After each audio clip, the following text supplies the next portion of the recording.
Dave, look at you. You look so cute. Not you with your paw rested up on Kelechi like this. Look at you, brethren. Nah, Dave said, look at the paw though. Flexing. Come free. Flex. Yes. And ear flick as well. Like, yeah, we out here. Look at that. Look at the paw though. Unrested on the Good Friday. I hear it, Dave. I hear it still. Dave, you are a whore, bruv. I don't think you understand. Dave is such a whore. Gallus. See what I mean? He knows, and he knows he's so cute. He's just like, oh yeah. Who can resist? Look at him. Who can nice resist? figures. Who can resist? Look at him. Who can You resist? just know it. Because you're so gorgeous. It's like, I'm Dave. You're just so gorgeous. And all the ladies love me. And if I just... Okay, let's get into it. Wait, this is the wide. This is your camera. This is my camera. All right, cool. Okay, guys. Zeze Millz back in the building and I'm on my redemption tour. First of all, it was Steph. Then we had Shadira, aka Slamflower, in the building. And now we have got Kelechi in the building. Did you ever think the day would come? There is a glitch in the matrix. There's a glitch in the system. It's the end of days. It really is. No, but it actually is the end. Maybe this is what it is. Maybe, because they said that it will be the four horsemen of the apocalypse. Maybe it's just Zeze and Kelechi getting together. People will be like, what? Dave, can you just chill? Dave is a bab. It's literally, if he starts getting annoying, just tell me and we'll put him over there because he gets it. Once we start talking, he'll probably just tire out. Okay. So yes, I cannot believe it. Do you know what it is? I don't know what it is. The universe, God, what do you believe in? Everything. You believe a bit of everything? Yeah. Well, God, like, as the overarching source, but obviously the universe is a thing that exists. Right, okay, I get you. Dave, you're annoying me. Dave, come here. Dave, come, sit, chill, relax. Or we're going to put you over there. Dave, You got to just be chilled. It's probably because I was like, got really excited in the beginning. I feel that the universe, God, whatever, has been sitting me next to people at events, dinners, that I have previously maybe had back and forth with online, not necessarily agreed with each other. Probably, I think Twitter, we probably still have each other blocked. I think so. We've still got each other blocked on Twitter. I don't really reside on that thing anymore. I don't use it, but I'm sure, no, I probably would have gone and unblocked, but I don't use it like that anymore. Right, me neither. And I think that it's the energy of the place, actually, the energy of the site also that doesn't help with things, the structure of it. I don't like it anymore. Yeah. So yeah, and then I'm sat next to them. And then at first I'm like, oh God, this is going to be very interesting. Because one thing about me is that, and you, because when I've seen you in the environments, is that it's not a beef thing. Absolutely. It's just so crass. It's just so classless. Right, yeah. Like, who raised me? We just act like each other don't exist. Yeah. For like, just carry on. A period of time we did that. And people will be like, did you see each other? We'll be like, yeah, we did. Yeah. And what was she saying? Yeah. You know, there was like, where it would be like, you'll be talking to someone and then maybe each other will go over because we know the person will be like, hi, how are you? And not say hello to each other. And then I know for a fact when we walked to the other person will be like, do you not talk to her? What? No, we don't. Yeah, so yeah, last week. But then but I like that. And I've always liked that because it's not eventful. You know, there are some people where I do feel like, I still feel that way? I don't know. But I would have said that there are some people, if I saw them, you would absolutely know I have a problem with them. But there are some people who's like, it's just not that deep. Yeah. And I think that that's probably where we resided, where it's just like, whatever. Yeah. And then we get sat next to each other and I'm always like, okay, this is going to be interesting. And then lo and behold, it's happened so many times. It's like, oh, actually, she's kind of cool, actually. Oh, we're kind of similar. Oh, she's actually quite funny. Do you know when it happens? It's the moment you laugh at the same joke or you say something across the table and I'm like, ha, ha, ha, ha, ha. Yeah. And maybe not everybody else gets it at the table and that's where like, oh, we have the same sense of humor. Yeah. Literally that. But I think even before that though, being on your show together. Yes. I think that was probably, for me, the icebreaker, because and that's why I commend you, because I remember when they reached out and they were like, "Do you want to come on this show?" And it's hosted by, Zeze and, Yinka. Do you want to come on? I'm like, did you ask Zeze before you sent this? And I'm like, yeah, everything's fine. I'm like, what? So I've got to commend you. I've got to commend you on that, because but we spoke about it, and then I feel like we were able to do the show so seamlessly, Right, and yeah, but to yeah, me that's like professionalism, and I think you start to recognize that the fact of the matter is, you're talented, I'm talented, we can do this. Yeah, We don't have yeah. to be on the same page about everything, but we can deliver a bloody good show. That's one thing I've realized as I've got maturer, is that although I might have differences, or we have differences in opinion, and there'll be still times when you might say things, I'll be like, oh, I disagree. Same with me. You'll see things, you'll be like, oh, Z, why did you have to say that? But what I've realized is it's better that, especially as Black women, that we have differences together than differences apart. Absolutely. Because if we do it together, even like when we went to that dinner, and me, you, Candice, we were sitting down just talking about loads of different things. And, Candice would say something and maybe give me a heads up about something. You'd give me a heads up about something, vice versa. And that's how we sharpen each other. And that's how also they can't play us off against each other as well. Yeah. And also knowing our worth financially as well, because then you could be like, yo, Z, they gave me this much. I could be like, well, okay, I know this. I know now they're underpaid me. Or actually, when you go, tell them that you want this because they gave me this, so you should be getting more now that this is. Do you understand what I'm saying? Like all these things, but we're just taught in a weird way. I think because we've also been conditioned that it's almost like one in, one out. And that's it. The scarcity mindset is what is used across all the systems that we interact with in society, that there isn't enough for everybody, which is actually a lie. When you're able to see through kind of like those paradigms, you realize that it's a lie. There's more than enough for everybody, but somebody's controlling it, or a group of people are controlling it. So when we started breaking that and being like, like you say, me, you can be sitting at a table and saying like, well, this has just happened to me. You're like, right, that just similar things happened to me too. And you realize that no matter which field or side we think that we're playing, we are all absolutely getting it. Like, that's so true, because sometimes you think, oh, if I play it this way, it's got to be this. And it's literally like we're all very different but similar in the same type of way. We still receive a similar flogging. Right, exactly. Do you know what I'm saying? It's so interesting, because someone will be like, oh, maybe you should be a bit more like Candice, or you know what I mean? And then you'll sit down with Candice and it'll be like, oh, they're dealing with me. Right, like, you know what I mean? So it's just, it's as if it's just, like you said, however it is. But how have you, because I feel like people say this about me as well. They would say they think I've softened. Do you think you've softened? Absolutely. I've had to, because I feel like the only real way to kind of move through life is to yield. You like, if you keep trying to present a resistant force to life, you're just going to get battered. And there was a need to have that resistance at some point in life, and I feel like even from the little bits that we've spoken about, we've had similar experiences in certain ways, and we've always wanted to voice ourselves in particular ways, right? But that's not always met if you are not conventionally looking a particular way, or presenting in a particular way. Instantly you're the loudmouth, or you're bossy, or you're this, or you're that. So after a while you lean into it. You're like, yeah, I am bossy. Yeah, I am this. Yeah, I am that.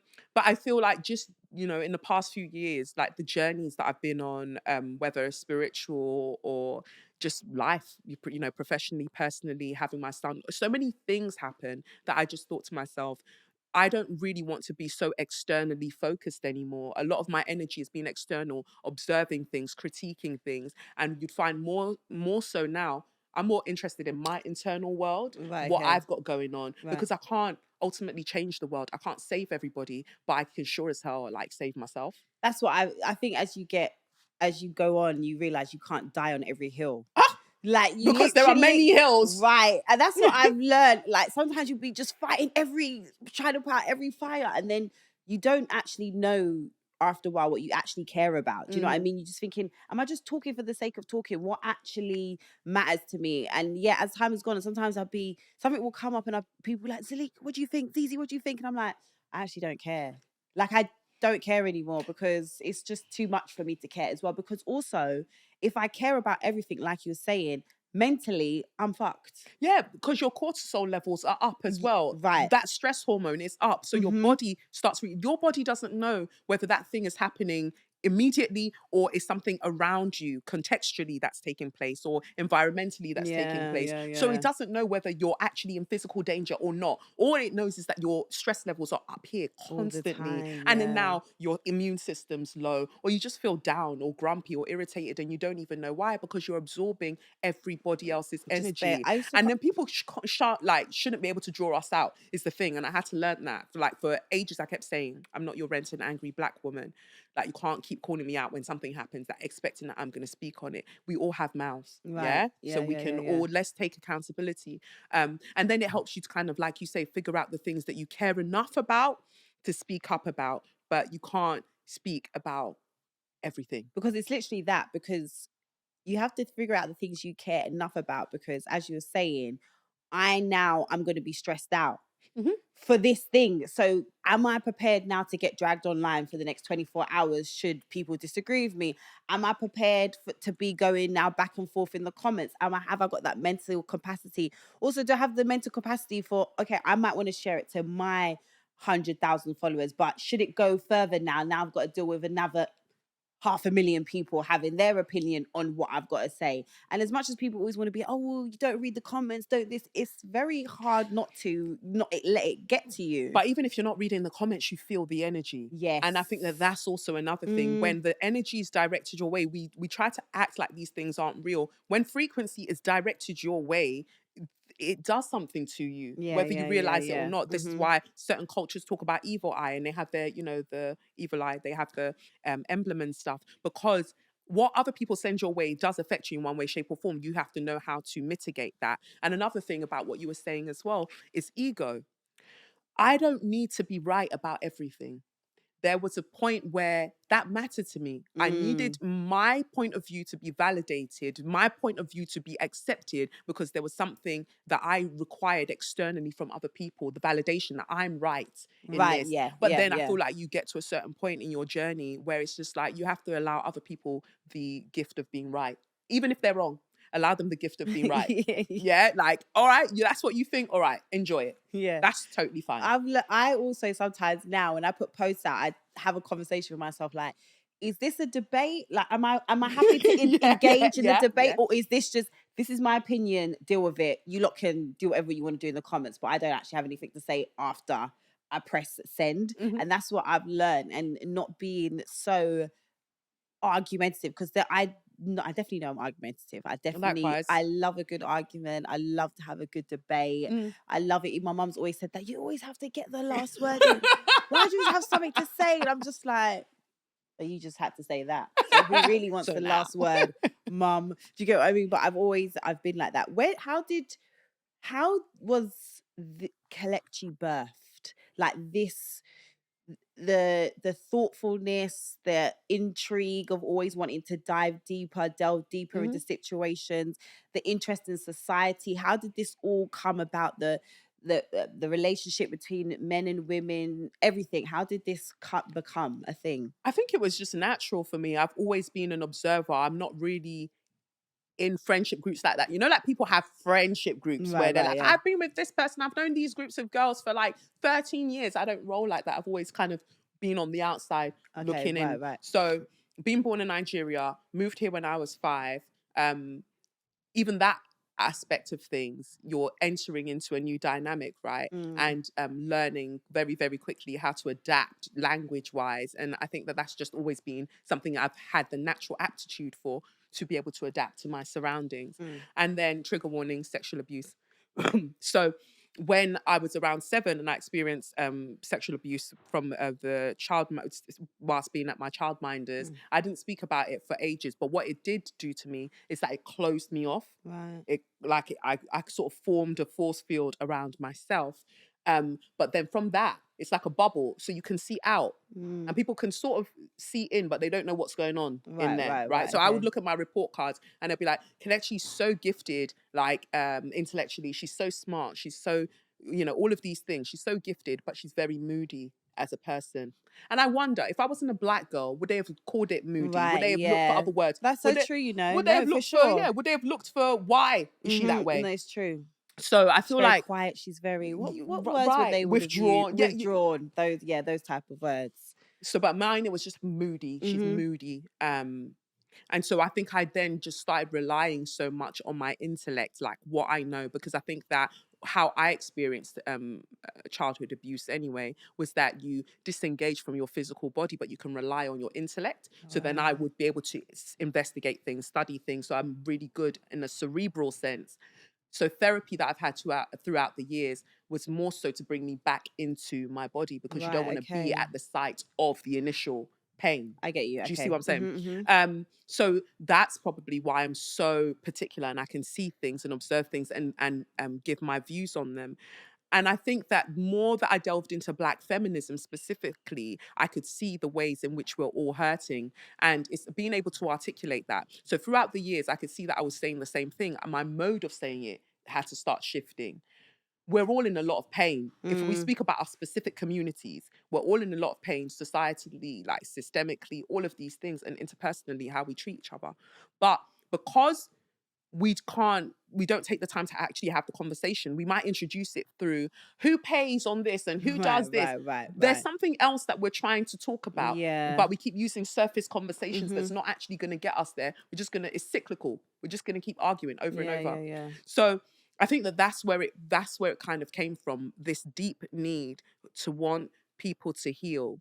But it was misguided, because my thinking at the time was, well, if the world heals, then the world can take time to heal me. But it doesn't work like that. You've got to go heal yourself, or start the journey of healing yourself, because it's not a destination. Start the journey of healing yourself. And I think that along the way, other people heal with you. Well, I guess in a way, you would think like that because the world hurt you.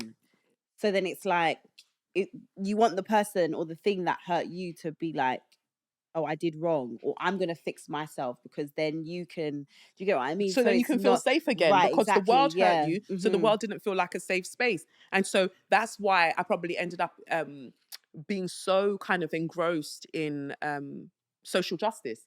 Because to me, and now people are saying to me, girl, have you ever checked if you're neurospicy, like neurodivergent? Because this way that you're so fixated on justice and right and wrong. I was like, I don't know about that. But what I do know is that the world needs to be a fairer place. It didn't start off being fair to me, as far as I could see it. It didn't start off being fair to me. And all I've always wanted is fairness. Initially, I would be aggressive about how I would go about like demanding that fairness. Like, if you do this to me, I'm gonna clout you in your throat. But then over time, you can't. When you start having more to lose, you can't be touching people anyhow. And there's always somebody that you're gonna touch that can touch back. Right. You're mad, but there's always somebody madder. Literally. So after a while, you have to calm down. And but this is the thing. I feel like, especially with people like us, we are growing and learning in front of everyone. Yes. And also figuring it out in front of everyone. And like you said, so there are times when we were a lot angrier. Like there's times when I watched myself back, I was like, Robert, I was so angry, but I was angry. I was annoyed, because the same thing as well. Like when I used to talk about colorism and all of that stuff, and I still do, it was coming from a place of like, you man are just on some bullshit, like literally. And it came from that place of just of anger. Do you, when in the beginning, when you would speak out, did you ever, how did you deal with that title of being the angry Black woman? I feel like I leaned into it, because we have a reason to be angry is the thing, right? And initially, when I had like my first book proposal out, actually what I wanted to focus on was how anger can be a liberating force for Black women. I would controversially say Black women aren't angry enough.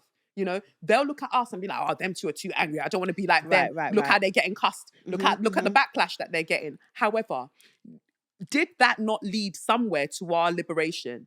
Because at least we got it out. We got it out, and we were able to be like, whew, all right, now what do I want to do? And now, like, the anger is always the superficial emotion. It's the surface emotion. What you're really trying to kind of work through is hurt or pain or grief. Yeah. You know, that's what's usually under the surface, but anger is the first thing that's presented on top. So we weren't just angry. We were probably grieving. We were probably, you know, hurt, sad. There were other things that were happening. But because we actually gave ourselves the permission to express that, and in a public forum, we could release ourselves of it much more quickly than those who were watching us and critiquing us about said anger. Right. Because some people actually are living vicariously through us, doing it. That's They're like, I'll never be like Zeze and Kelechi. I'll never do that. Of course you wouldn't. That's why your head is getting trampled on, you know? And that's why you're not getting your text back, you know? So in one way, shape or form, you know, so I wanted to write a book about how anger can be a liberating force for Black women, looking at relationships, mental health, work, money, all of these things, because I do believe that the reason that the stereotype was put upon us is that the world knows we have a reason to be angry. Right. But So they try to, and that's when same when they call us bitter. Yes. When I used to talk about stuff, it was like, oh, she's so bitter, you're so bitter. And then one day I thought, you know what? Let me Google the word bitter. Mm-hmm. And when I Googled the word bitter, I thought, I am bitter. Yeah. I actually am bitter. It's something, you know, I can't word for word, but it's like when you feel unjust or you feel like you haven't been given the same treatment as someone else. And I was thinking, yeah, a lot of us are bitter because that is the actual truth. We are working in the same profession as someone else, and we can see we're just as talented as said person, as said white person or said racially ambiguous person, and we can't get nothing. But so of course, what do you think? We're going to walk around being bitter. And when I was like, do you know what? I am going to start. I did the t-shirts because I was like, I'm going to claim it, because you can't now make me feel bad for something that you lot have made me be, almost because of the treatment that you've given us. But that's it. When you weaponize somebody's legitimate emotion against them, that's a form of emotional abuse.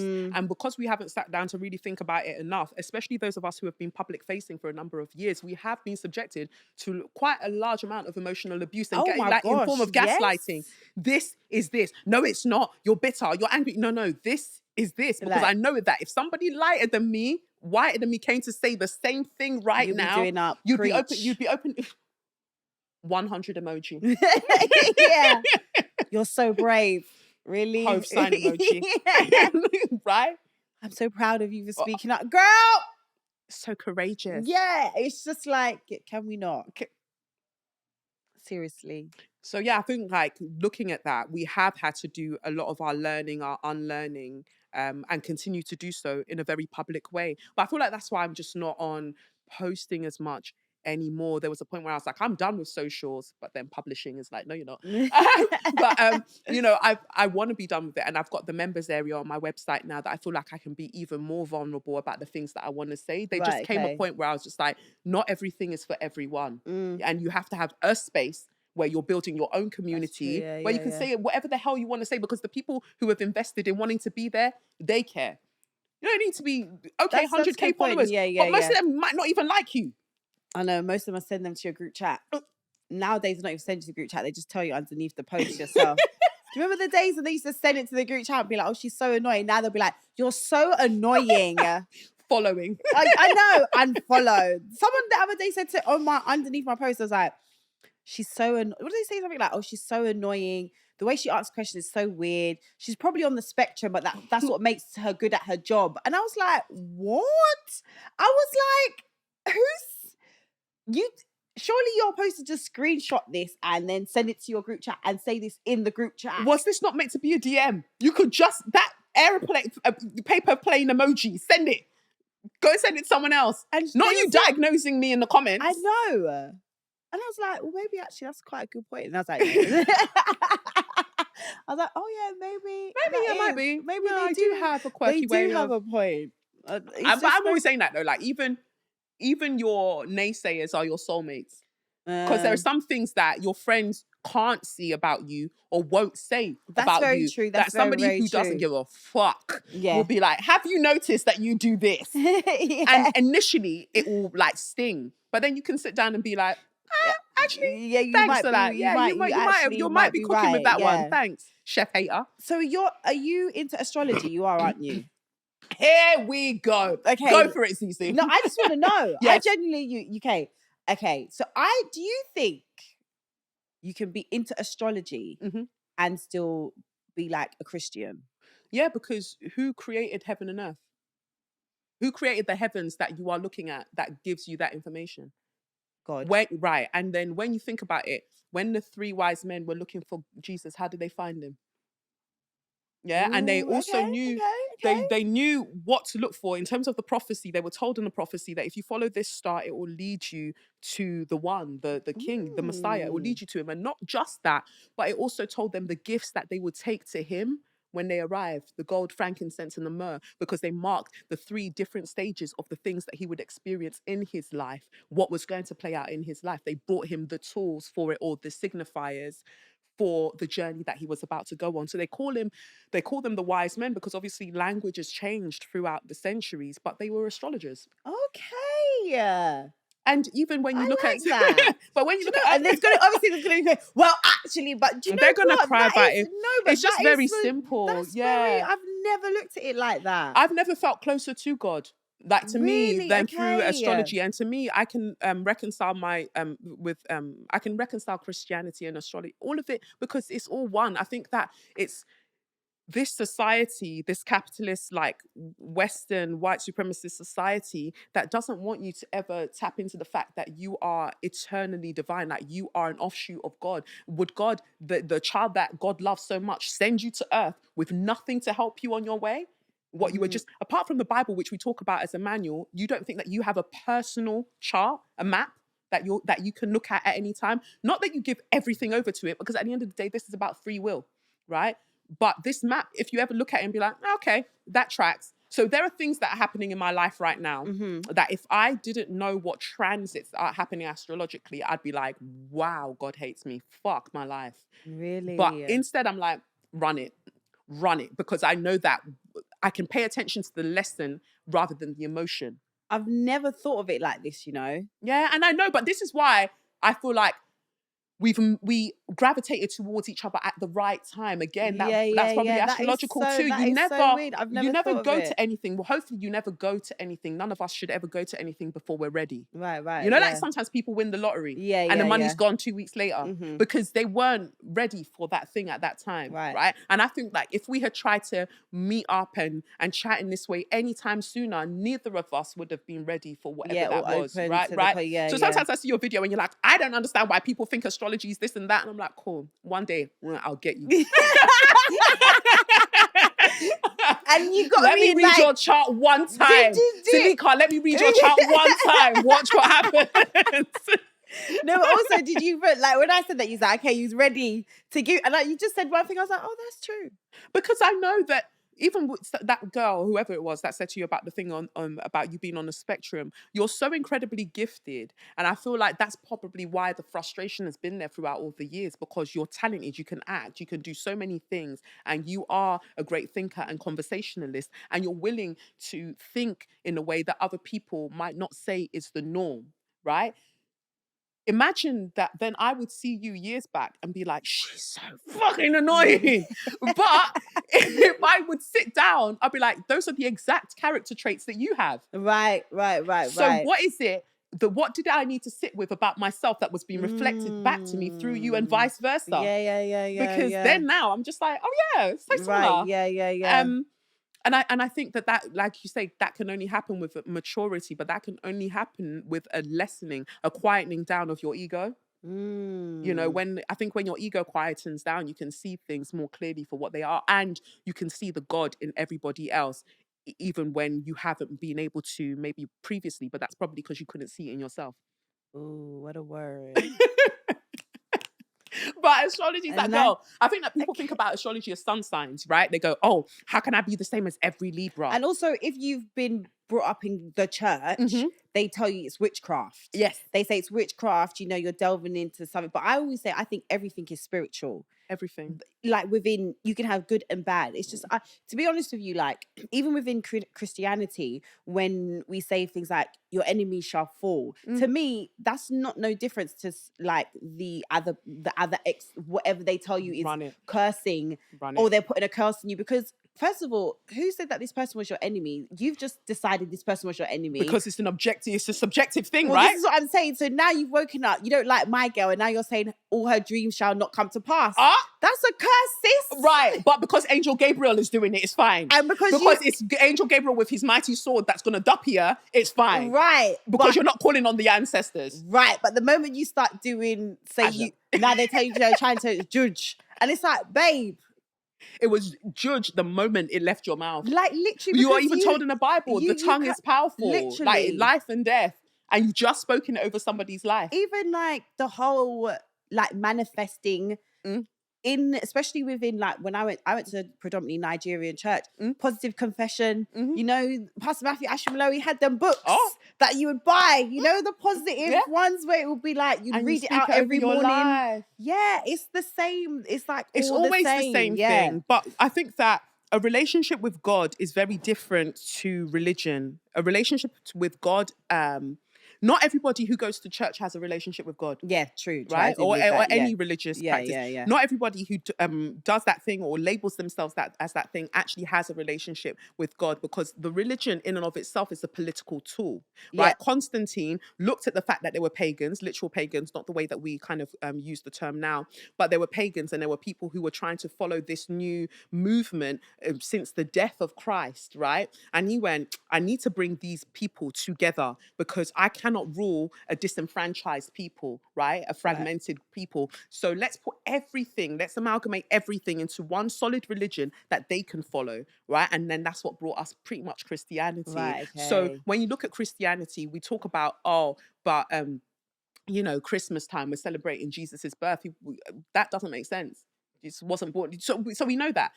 Or we talk about Easter, let's celebrate life and death, but you're actually worshipping the goddess Ishtar. Right. So there are things that if we just accepted that what we think that we know about our religions, it's just a mishmash of so many other things historically, but that doesn't make it any less worthy. It's just about taking time to understand it, and also being able to contextualize what is historical and what is conceptual. There's a concept and there's there's a context, the historical context.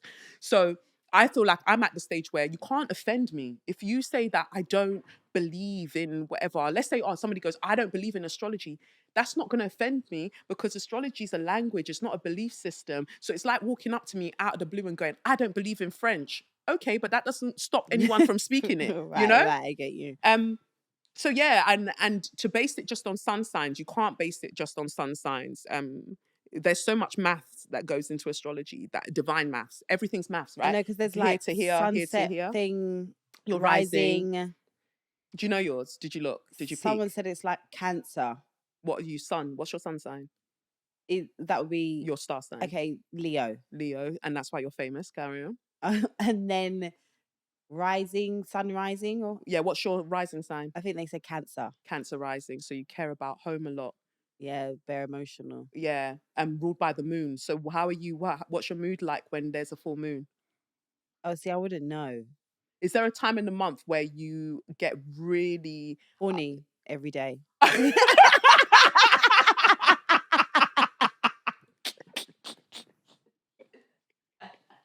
So that means you probably have Scorpio placements, but yeah. Okay, cool. What's your moon? Did they tell you your moon? No, I can't remember that much. Yeah, see. Okay, cool.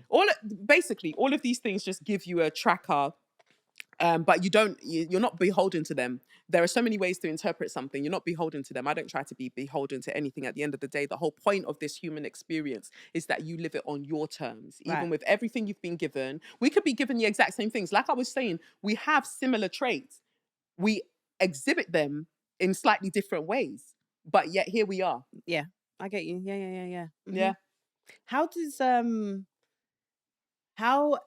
your mum feel about you?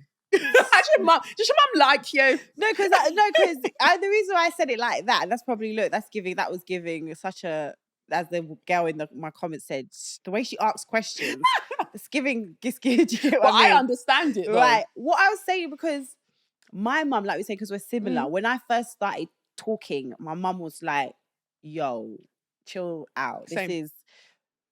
Why are we talking about this? Why do you need to be like how, when you want to get a normal job, how's this When gonna you want to be, get a normal right? job. That it what's that? Yeah. What is, you know? You're talking about sex. You're talking about this. Mm.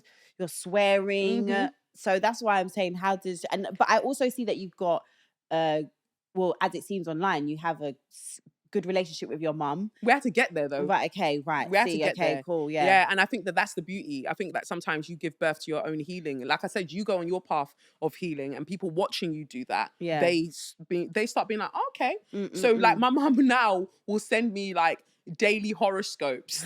Like, that's so nice. like, That's what I'm asking, because yeah, Traditional Nigerian, they're not. they They're have on it. no They're not time on for it. this. Yeah, No way. What she's do you not on mean? it. No. But I feel like I've been blessed in a particular way to have the kind of mum that I have, because she wasn't forcing church like that. We went to a lot of churches, then we kind of settled down in the white garment church, right? Okay. Which I loved, because it's so clear that they kept the Yoruba spiritual practices and just mixed Christianity in order for that Yoruba practice to survive. Right. So Okay. I love seeing all of that. But yeah, she wasn't always cool with it. In fact, you know, I remember when I would write my local MP at the time, Harriet Harman in Peckham, you know, she that was her constituency. And I'd be like, this needs to change and this needs to change. And my mum would be like, Kelechi, please, Kelechi. You want them to send us back? Send us back where? Then I heard about Shamima Begum and I had to calm it. But you know, I saw that, I recognized her fears. Right. I recognized her fears that she came over here, tried to keep her head down, do what she needed to do.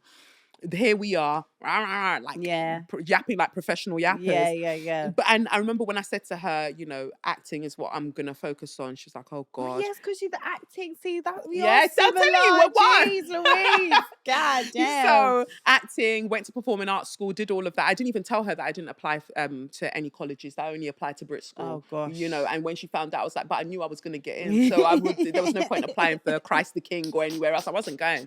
So when it got to uni, she was like, over my dead body, will you go and do drama again somewhere else? So you can only go to uni if you're going to study something serious. So then I just typed it into UCAS, drama and law, because law's serious, right? And then I found Liverpool Hope University allows you to do a combined degree in drama and theatre studies with law. So that's what I studied at university. Okay. And that came in handy, actually. I'm glad that she did do that, because there isn't a contract hates to see me coming. I can imagine. And it helped me really hone in on words, how words operate, etymology, the root of words, all of these things. So I remember finishing that and being like, I want to focus on acting. She was like, you should still get a serious job in the meantime. Why don't you train to be a nurse? I said, oh, I'm just going to become a personal trainer, because fitness is the other thing. Athletics was the other thing I was doing outside of acting. And she's like, oh God, what? But then did that. Personal training was going well. I had quite a few clients. Then I started wanting to take up pole dance. I thought, let me go and give it a try within a matter of months. How did you feel about that one? That one, she didn't know how to feel about it. She wasn't exposed to strippers enough to have an opinion about it. Even when like her siblings were like, what? She was like, I don't even know. So, but then cut to me opening my first pole dance studio. Now everybody's happy. Right. It's and then now she's in videos with me trying to teach her how to pole dance. Those videos kill me. Listen. So, hey, Kelechi, you think I'm gonna... So you want me? Then she said, so the way she's looking, she's like, like every time I see you on the pole, it breaks my heart. But yeah, we've had to grow to get there, and I think it's a testament to how much we've grown together, because I, you know, growing up didn't think that she was there for me, obviously, because the abuse happened and there was that sense of resentment, and I feel like she wasn't equipped to be the mother that I needed at that time. And, you know, people have their own things, and then you accept that and build on a relationship if you want to going forward. And so that's what we've been able to do. And a testament to that is the children's home that we built in Nigeria. Saw that. Congratulations. That was so beautiful to see. And for me, it's just like, okay, I've gone through this pain. I don't want any other child to go through this pain. So what can I do? Because, you know, like we were saying earlier, like we get sent so many things by brands, and we do this and we do that. But for me, it feels hollow, because what am I doing with it? You've got that number of followers, but what does it mean? What does any of it mean? You know? So to have built a children's home that I think now we've got 7 children living there. That's amazing. As of yesterday. Yeah. And that means more to me. Why am I going to come and start arguing online when there are literally children that are living in a house that I built that need me to provide for them? Yeah. That's how did that come about? What's that process like? Because I've always wondered, is it difficult to do that process? Absolutely, especially if you're self-funding it. People have been lovely enough to contribute, but a lot of it initially, in terms of getting everything ready, was a lot of my money and some of my mum's money as well. And I fell into it by accident. My mum just said, Kelechi, I had a dream. But she then said, I didn't have a dream. I told you I had a vision. And I meant to open an orphanage. And I was like, we're trying to move away from the orphanage industrial complex because that's sometimes used as a facade for child trafficking. So I was like, we don't want to do that maybe. But she was like, can you just help me think of a name for it? So then I kind of meditated, thought about it, pulled some cards. I was like, name it Child of Light. And she's like, oh, wonderful. So can you help me set it up? I was like, here we go. Here we go. Into it. Why not? And then before I knew it, it became my project, you know? But I don't know if I would have gotten into it otherwise. I would have done something because I'm very into community, but that made more sense in the long run. So that's actually how it happened. And because I'd helped her build her bungalow on the same, because she had a large plot of land, I helped her build her bungalow initially. She still had all of this land left. And so that's what she wanted to do on the land that's left. And we started in 2022, February 2022, and then opened officially May 2024. Right, okay. So people have supported, like over like 60k has been donated. That's amazing. Yeah. So I'm really glad. And like literally yesterday, I was like, oh, you know what? I've been doing Muay Thai for a bit. I might take part in a white collar match at the end of the year and then raise money. That'd be so cool. So I could get solar panels, because I don't want them to have to keep relying on NEPA or whatever they call them now to provide electricity when they keep like cutting it off. I want them to have constant electricity. That requires you to have solar panels, but the solar panels I'm looking at are minimum like 3k. My mum's now saying it's like near 5, but it's like 3k. So I was like, if I do this match, will you lot donate so I can raise the 3k? That's a good idea. 5 hours later, just one person donated the whole 3k. Oh, that's so amazing. I was crying. I was just looking through my emails, and then I just saw an update from the donation page that somebody and they wrote, get your solar panel, sis. They said, please don't go and get boxed. Don't go and get boxed. That's so beautiful.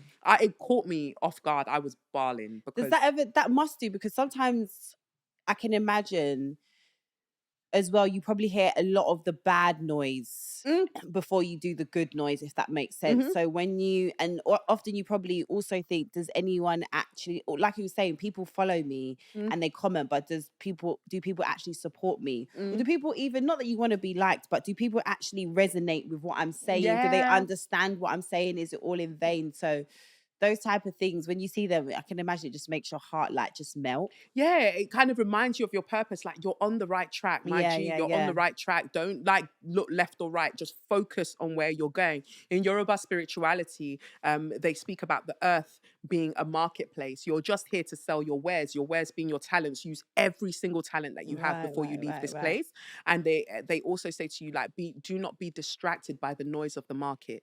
Because if you're distracted by someone saying to you, that's what you're coming to sell. It's true. You won't ever do anything. So just don't be distracted by the noise of the market. And if I think like throughout, whether it's £5, £10, £2, £300, people have been donating and have supported me throughout my career, from when I wanted to open a pole dance studio. I think one time when I got my Instagram got deleted because of this white mummy blogger, people gave me money or donated money for me to kind of buy my own podcasting kit. People have always showed up for me. But you're right.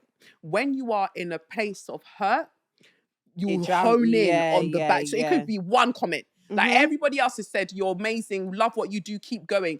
This one says, listen, wonky-eyed bitch. And you're like, that's who I'm going to fight today. Like, listen, but how dare you? People don't care. No. Girl, 1,000 people just said that they like you. Like, it's so that I literally have to be like, no, just I just leave it. Like, I'm just like, whatever. Like, focus on the people that do care, and don't focus on them even too much, because people also can be fickle. you know? I read somewhere you shouldn't really care about if people like you, if they don't like Yeah. you. It's just you should just stay in the middle because they will flip People go and go anyway. whatever Like side they somebody, want to go. I sent out one of my newsletters, my monthly newsletters a few months back. And then somebody was like, they emailed back and they were like, I've asked to unsubscribe because I don't need you anymore. Oh my God. I was like, whoa. Like you could Where killed you? What did we throw? What are we picking up? What did I do? What's going on? No, I don't need you anymore. Well, okay. Okay, I didn't know that. That was Thanks. All right. I guess in a weird way I feel kind of special because you did need You me. did. Oh, because you told on yourself with that one. Right. Do you know what I mean? Okay, well, glad right. it could be your service. Not me being a straw. How? So yeah, it's fine. How's the love life going? Oh, it's not. Is it not? Do you know what? Not? I tried to date someone younger, and 0 out of 10 would not recommend. Really? I feel like the younger guys, because you know what is so interesting? I thought it's perfect timing because I feel like this is a good, obviously the perfect person to have it.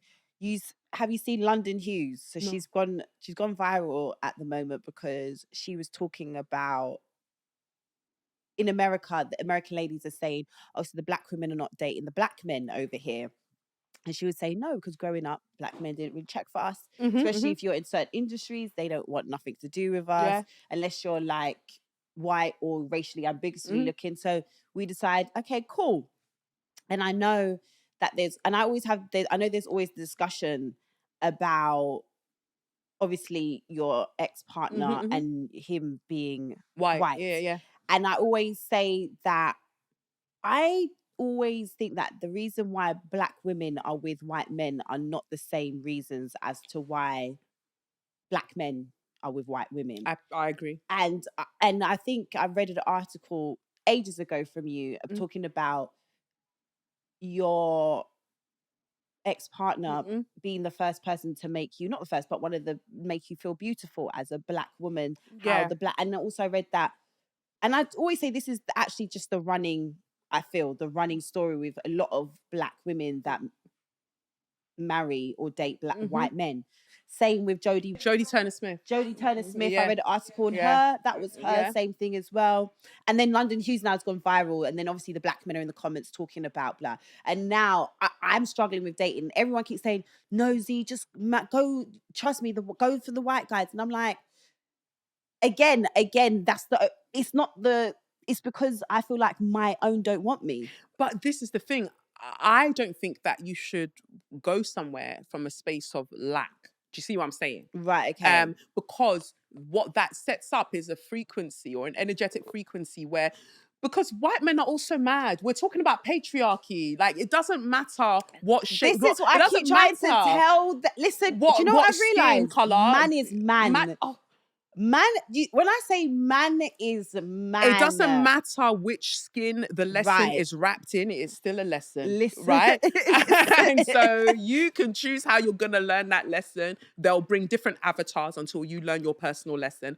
But for me, now I'm seeing more black girls, beautiful, like younger black women dating white guys. And I love that they are choosing spices. Like, they are choosing right. Because I'm not finishing that sentence, but all I think is that they are choosing at a level that I'm just like, I like that for you, because you're not here going, oh, I'm settling for this bedraggled white man because nobody wants me. You're like, no, look, right, beautiful man, right, okay. Beautiful looking man. So I think that, but what I was saying is like, in terms of why you go towards something, I felt like frustrated at the time that everybody was going on about, oh my God, I can't believe Kelechi's with a white man. She's so black and she's all about black issues and rah, rah, rah.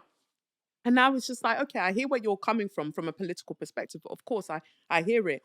But I don't struggle for man. That part. And so I've always wanted to differentiate that I understand people going towards a particular dynamic because they're like, this kind of group doesn't want me, or whatever the case may be. But I've dated loads of black men, loads of black people. I've dated loads of people of, different like ethnicities, right? It just so happened that at the time of dating this person, it worked for me. Right, And they were okay. so supportive of my dream at the time that I didn't even know was a dream. I remember when I was having problems with the pole studio that I was working at, this was the one person that said, I'll help you put money down, not because they're rich, because we're both working together. Yeah, You know, they're like, whatever money we were going to use, for instance, a wedding, let's use it and get what you need to get. You need to have your own space so nobody can be telling you what to do. They're going out on a building site, fitting a stereotype, going out on a building site to get that money. But that was like my number one supporter. That if I said I'm going to be an astronaut, they don't go, what the fuck? You're not getting to the moon. They're like, all right, how do we get you there? Right.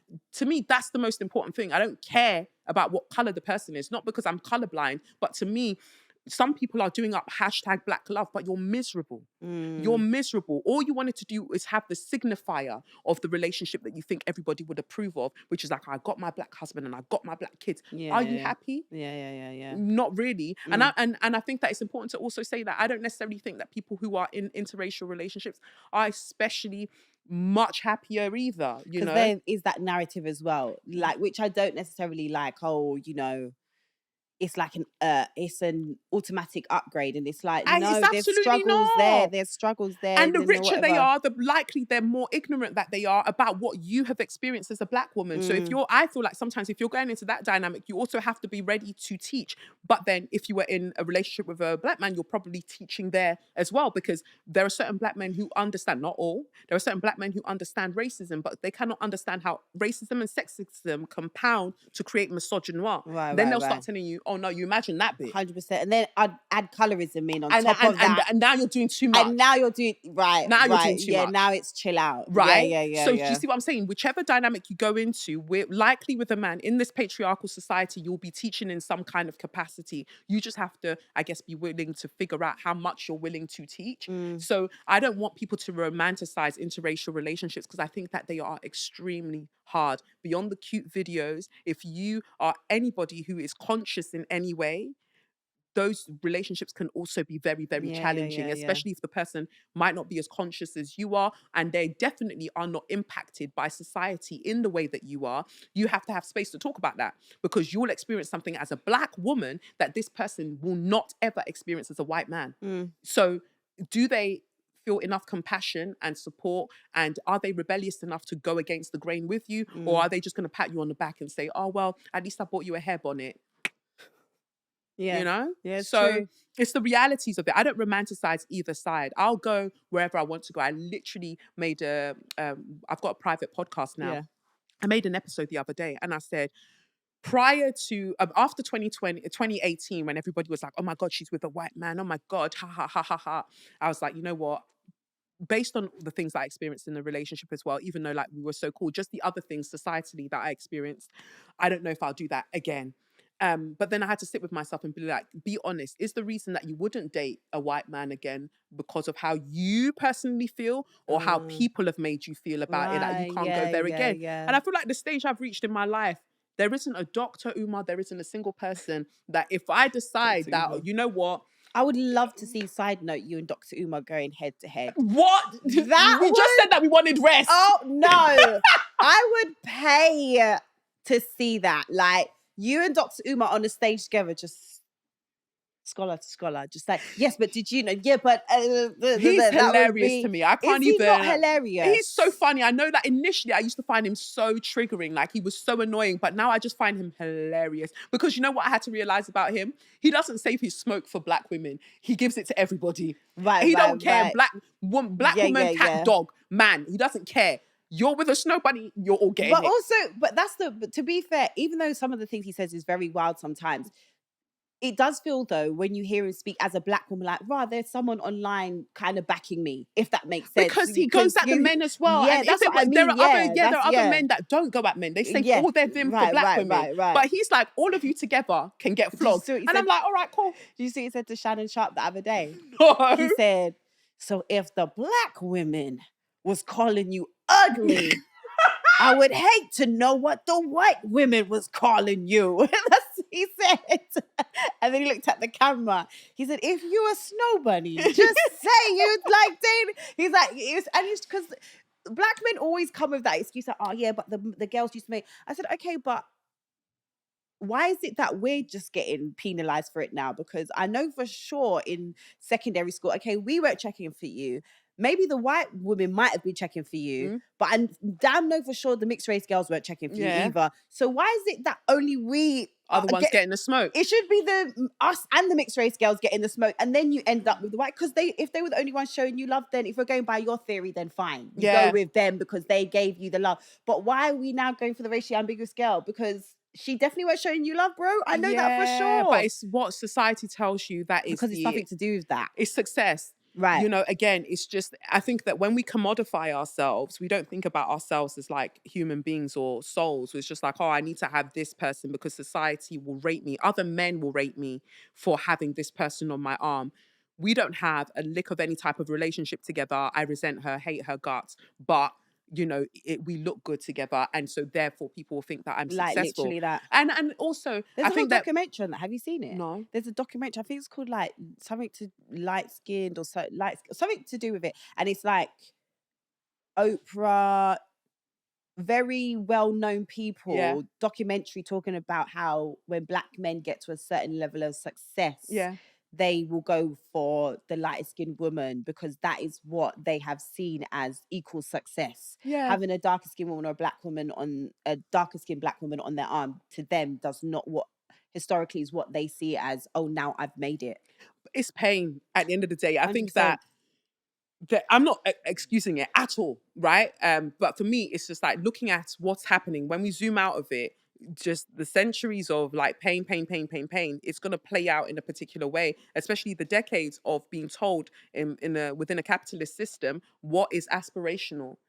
And I hope that the people who are being dated and courted in this way, they take a moment to realize that they're not even dating you because they like you as a person. It's just what you signify for their life. Yeah. And if you're fine with that, like if you like it, I love it, you Yeah. know? But to me, I just think to myself, like, it's just a lot of hurt, and people are misremembering what happened in school a lot of times. I'm not invalidating their experiences, but I just think it's an easy thing. It's an easy cop out to say the reason I'm doing this is because black girls did this, because I've never sat here to say because black boys did anything, because it's not Well, this like is that for me. but this is what I've always said. It's like we all used to say dumb shit to Yeah, each yeah, other, yeah. but black women have never said, okay, we're not fucking with you lot anymore. They continue to we chase you. continue to literally do what we can to be appealing to you or whatever.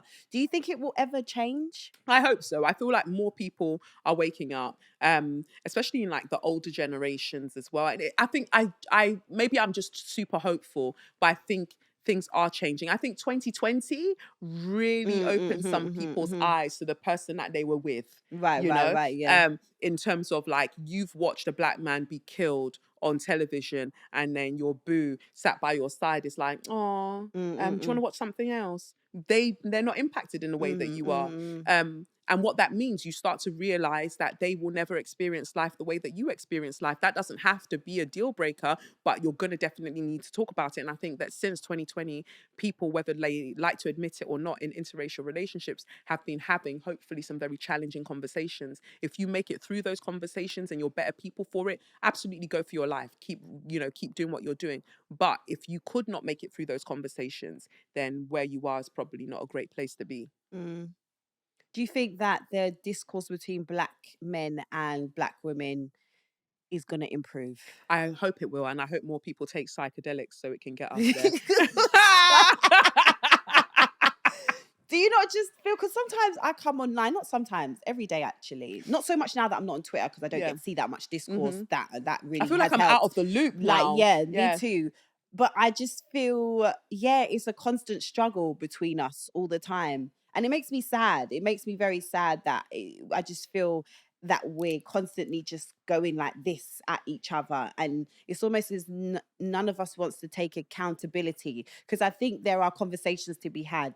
Do you know, I think there's where black men feel that we've done them a disservice. I hear it. And vice versa. Yeah. But everyone is so like, no, you've done me wrong. I don't care. Like, well, what? And it's a cycle. And I don't know, maybe Gen Z, Gen Alpha, I've got hope in them that they might be the ones that, maybe I don't know. I think that I think we will do it. I think our generation, we will do bits. You I think just so? think that there needs to be a softening of the heart. We're not the only ones, you know? As Yeah. much as you and I are great and we're unique, we're not unique. In that there's a general awakening that's happening Good. Okay, across cool. the board that people aren't necessarily speaking about. I'm meeting more people who are like, oh, I've tried ayahuasca. Oh, I've, gone on this trip with Cambo or mushrooms or whatever.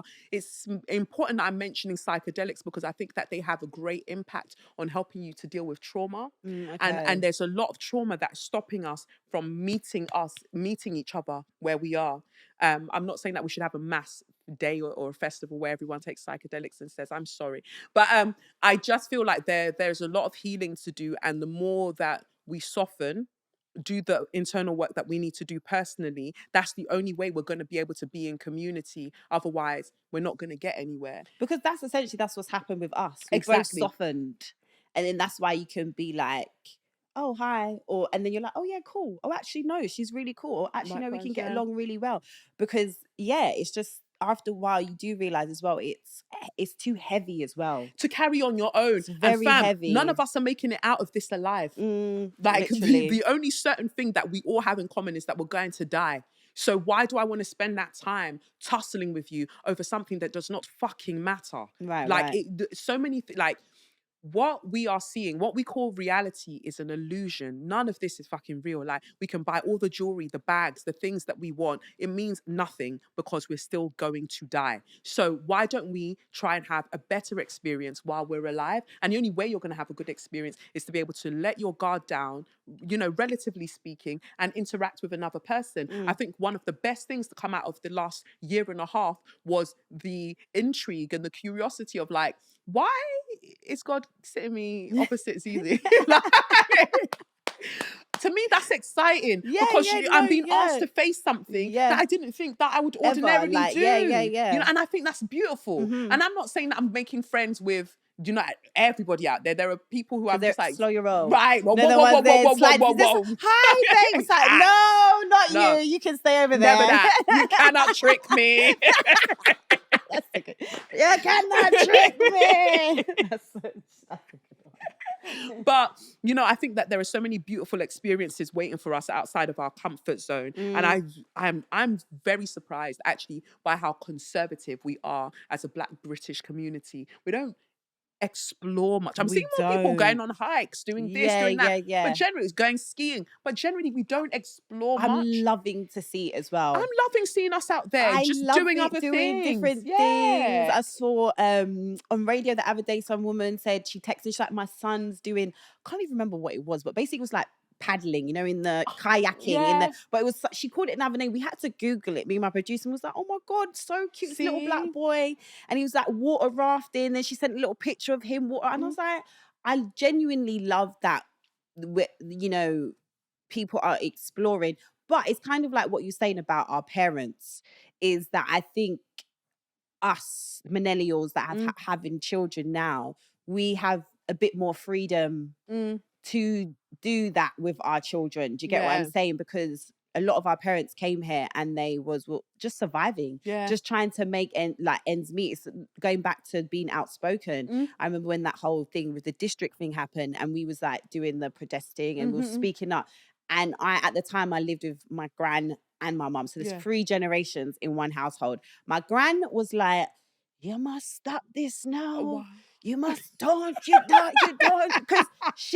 Because my mum would be second generation here. Because so my mum was born here. No, my mum's first. I'm second. So my gran obviously has come over. Then they were just taught to keep your mouth shut. You don't say nothing. They were getting spat at. All those times, like actually enduring real life racism. So that she was like, no, you shush now. This is my mum. It was like 3 days. She let me have speaking and doing up protests, and then she was like, cut the show. Yeah, she's like, cut the shit now, okay? Cut that shit now. You do too much now.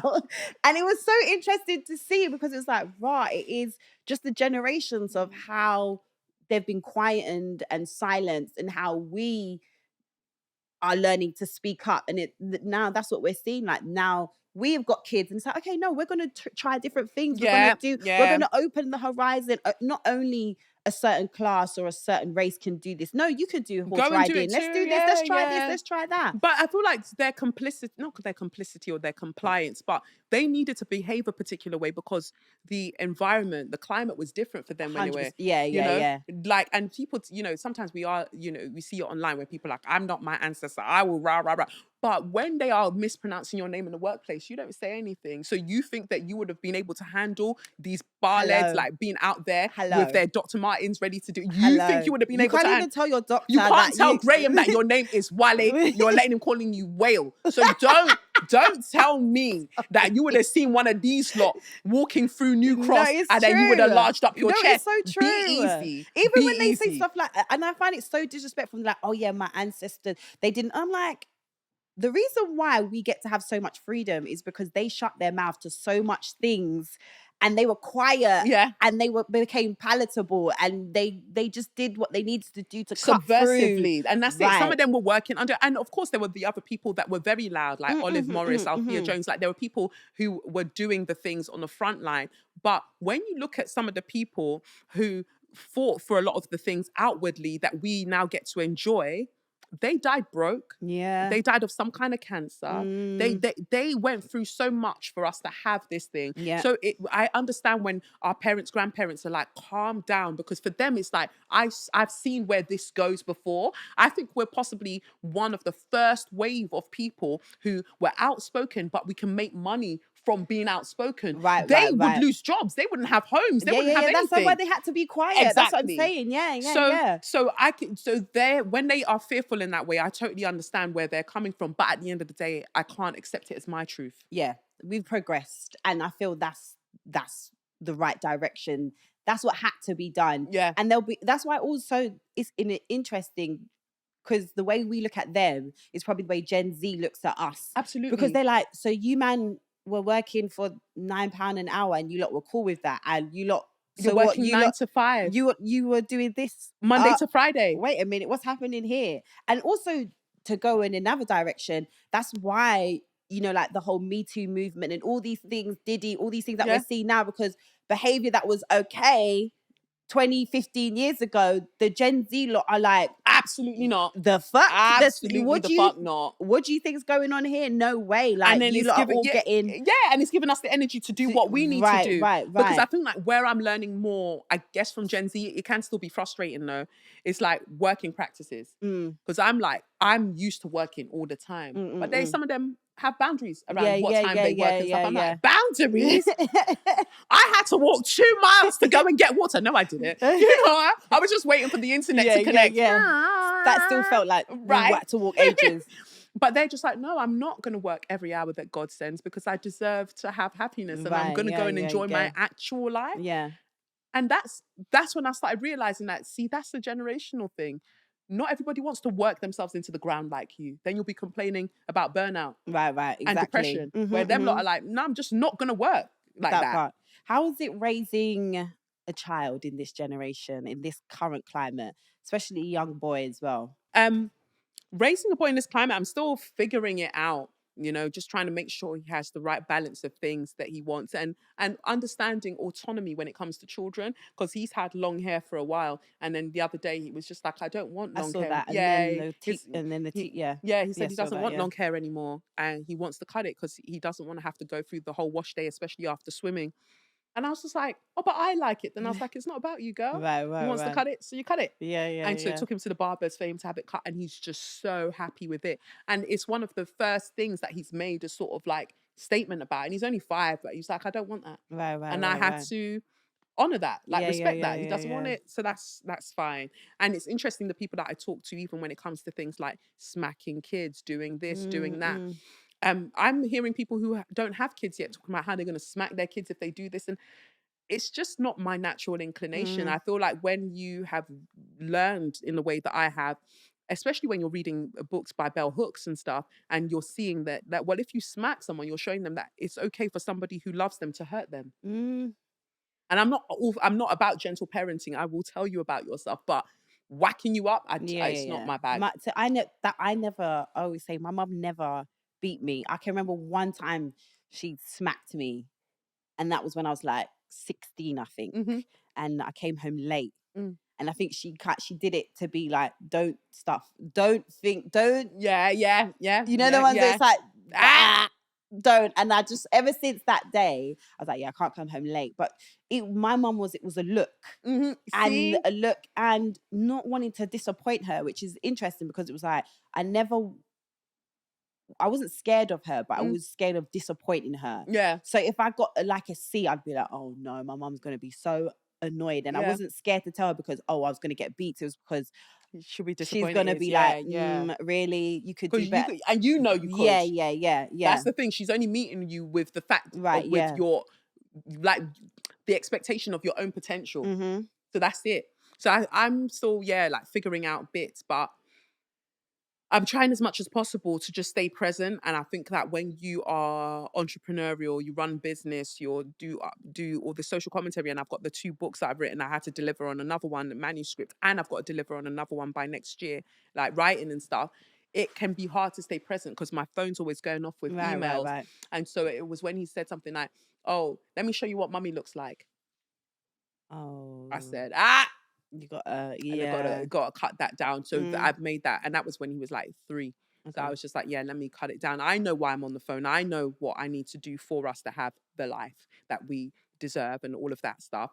But that doesn't make sense to a child. So got to find the balance and figure out another way to do my work. Do you ever worry about parents that don't disagree with you, or teachers that disagree with you, maybe because stuff you say online, like taking it out on your children? I'll kill them. Sorry. You know, Like, I can do up love and light until we get to there. Then I will take your light out. Like, has that ever made you feel like, oh, maybe I won't say this because I don't want it to have negative effects? Only up until a certain degree. Right. Then I understand the power that I actually do wield in this society, and then I will release it on you. Like, I will unleash that wrath. Right. But I wouldn't want to have to. So that there was an incident, like we were talking about earlier, where once my son's hair was cut, he got to school and his teacher, and he's only been going to school, like big school, for like 3 weeks or so at this point. And she saw him and she was just like, oh, don't you look smart? And I was like, I don't know, because you've never commented on how he looks. Like, in the time that we've been coming here, you've never commented on how he looks. And I was just like, this can play out both ways, where you're just, good-natured saying what you're saying. But I feel like because he's got this low cut now, he doesn't have plaits anymore, he's fitting into what you believe in white society to be what's acceptable. Right. My social commentary brain is doing that. But my mum brain is like, Kelechi, allow it. Right, like, one strike. Let her have the strike. Let her have the strike. If something else, you go for it. And so when my son came home, and I was just like, you look gorgeous, whichever hairstyle you decide to have. You look smart, whichever. And she wasn't saying smart as in intellect. She was just saying you look like well put together. Yeah. But he's never rolled up on there looking dirty. He's always looked top notch. But also that's why now we have things like World Afro Day, because for comments like that, right, which makes because people think that this equals unkept, or this equals you're not professional, or why we have had to have weave in our hair, or feel like we've had to have weave in our hair to make us more presentable. Exactly. Right, and then we what's his name? I remember one of the young boy, Chikazea, I think that was his name, his school telling him that he had to cut his locks if he was going to stay in school. Right. Things like that, like how our hair is over policed in this society, especially in this country.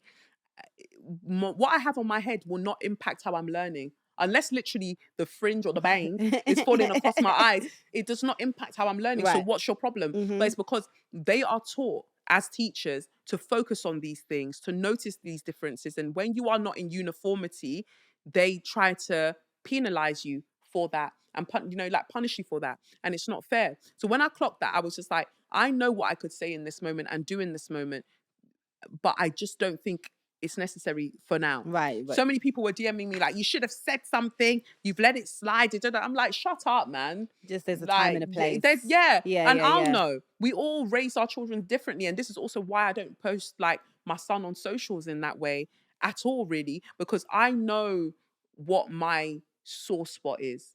I know that if you press that, there isn't a VPN in the world that will save you. I will find you and I'll choke you out. So there's no point. Right. Why would I put myself in that position? Or in that, yeah. You know, I don't like it. And then if you can't find a person, you're just ruminating about these comments. I don't know how people with the family blogs do it, but it's not my bag. I know, can they take do. hits at me, but I But can't when they take start- when it's my loved ones, I can't do it. Have you found co-parenting? All right. I think that sometimes what can be frustrating is you being seen as the not fun parent because you're doing a lot. Like how I work, what I work as is different. So you like somebody gets to be fun, Yeah. and then I'm more the serious disciplinarian type. But I just think it's necessary, and it's okay by me. Yeah, you know, yeah. I'd rather this way. I think that it isn't about necessarily being in one household, but you can still be a family. You know, And also, I just think I come from my mum raised me, but I always say, being older and it's coming across men that don't know how to love properly. Mm. I always say a lot of men will be like, no, I expect to stay in the household. I'm like, but do you understand that you are now just raising a man that doesn't know how to really love, or women that don't actually know how to love, because what they've seen, because when you speak to these guys, be like, well, don't you know how to? Well, my mum and dad were together for how many years, and I never saw them kiss. And you're like, well, but they think it's normal because, like what you're saying, they're in a loveless household together because they're just thinking it's better that we don't separate. It's better for the children to be under one roof. And it's like, no, I don't think they liked each other. That's why they never kissed, or my dad never told my mum that she looked beautiful. It's like, yeah, because that's not how it's supposed to be. But they think it's normal because their parents stayed together for the 30 years. It's not healthy. It's not healthy. It's not healthy. It might be normal to you or familiar to you. It's not healthy. Yeah. And I'm noticing that a lot of men that I encounter who were in quote unquote 2-parent household, they are very damaged. Yeah. Because, as you say, both parents were there, but not the love wasn't there. Nothing. And so what, you want to replicate what they had? God forbid. They think that's better. Well, I turned out fine. It's like, no, babe. Babe. It's the fine in the room with us currently. Like, literally, no, babe. Where is the fine? Like, literally. Fine. Like, you're just where is it? You're not. I'm trying to get how you feel out of me for the last week and you're struggling, babe. Like, seriously. Or just basic communication. I had a guy tell me, he went, you know, I'm disappointed in my mum for marrying a broke guy, for falling in love with a broke guy, because that subjected us to a life of brokenness. And that's what I'm working my way out of. Sorry. Oh my God. And so I thought to myself in that moment, that means that any woman who's like okay with accepting you as you are while you're figuring out your finances, you won't really respect her because you don't respect your mum for your mum settling for a man who couldn't provide for you lot financially. So whilst you might be in a situation where you don't have the money that you want, you'll bitch about the girls that want to go on dates and want to go on holidays and that they're gold diggers and all of this stuff, and that they want older men or rich men. You'll bitch about them, but then somebody can be like, all right, cool. You don't have to have too much. Figure out what you're doing. Sort yourself out. You won't actually respect that person. And then when you're up, you'll leave her in the dust, brethren. Because whilst you were chasing money, you didn't chase having any actual character. Yeah. Or emotional capacity for anything, or emotional intelligence. So I just think that that's so interesting that you're beefing your mum secretly and beefing any woman that you interact with because your mum apparently settled for a broke man, which meant that you as a family was broke. So therefore, any woman that actually accepts you in your current state as you are, she reminds you of your mother. Right. And you hate that. Yeah, but then you're also equally, like you're saying, going to say, women don't know how to ride it out with men. So which one do you want? And you know what? And that's the insanity. That is where the fragmentation happens. And that's where the depression and sometimes the incel behavior can start to fester.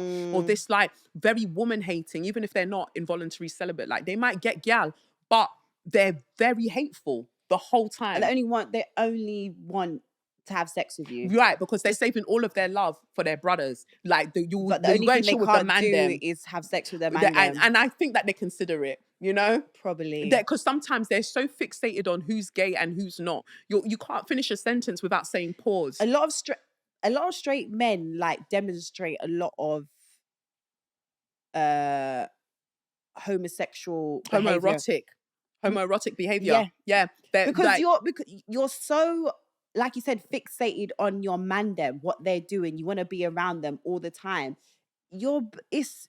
The only thing you're not doing is having sex with them. But all of your love, all of what the validation, the respect, like there's a quote about this that I posted like in my stories the other week.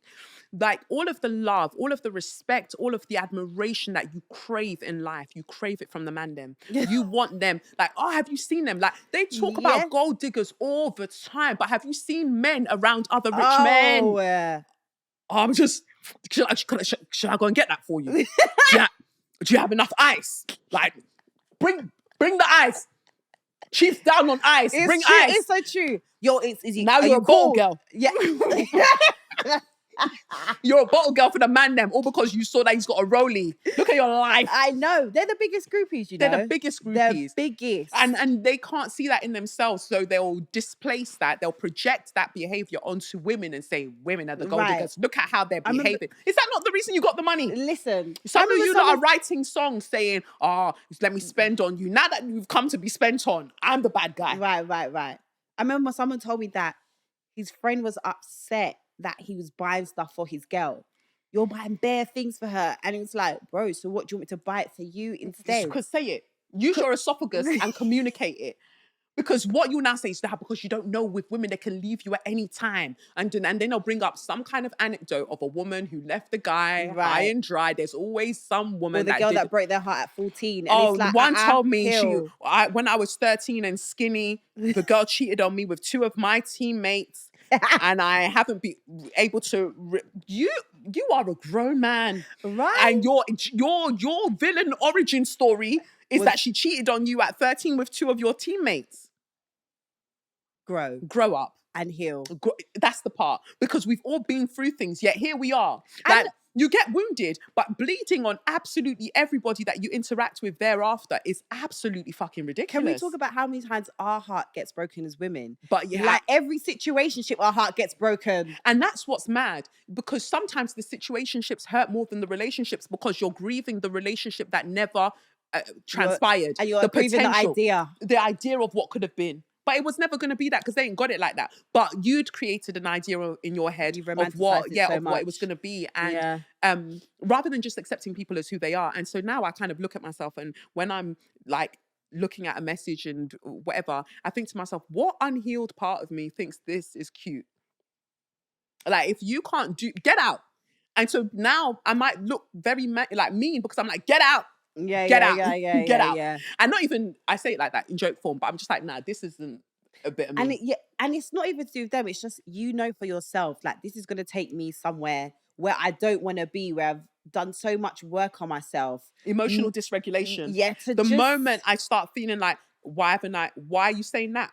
I'm feeling sensitive about what you just, I'm like, we're not doing that. And especially since my most recent ayahuasca journey. So I went, did an ayahuasca retreat last year to Peru. This year I didn't go far. I was here, popo. But I was here, and that was the most vicious, horrible experience I've been on with ayahuasca. So ayahuasca is a psychedelic. It's brewed. It's like a vine from the Amazons, and it's like the South America and all of those sides. And so they brew it, and it makes a very potent tea or drink. And when you drink it, you hallucinate. But then when you hallucinate, it's meant to, because of the properties that it has, it taps into parts of your brain that you wouldn't ordinarily access. They use it a lot when it comes to trauma, because when you are hit with that dose and you drink it, things that you haven't processed come to the fore. And when I was in Peru, it was very cute. It was tough. It was one of the toughest things I've ever done, but one of the best things I've ever done. I thought, cool, I'm learning. I've grown so much. My life literally changed so much since coming back from Peru last year. So I thought, I'm ready for another. I can do it again. Like, let's go for it. Because I'm this universe in myself. I want to see what else I need to be working on. And so I took went to take part in the ayahuasca ceremony again. My God, What happened? it was just bad.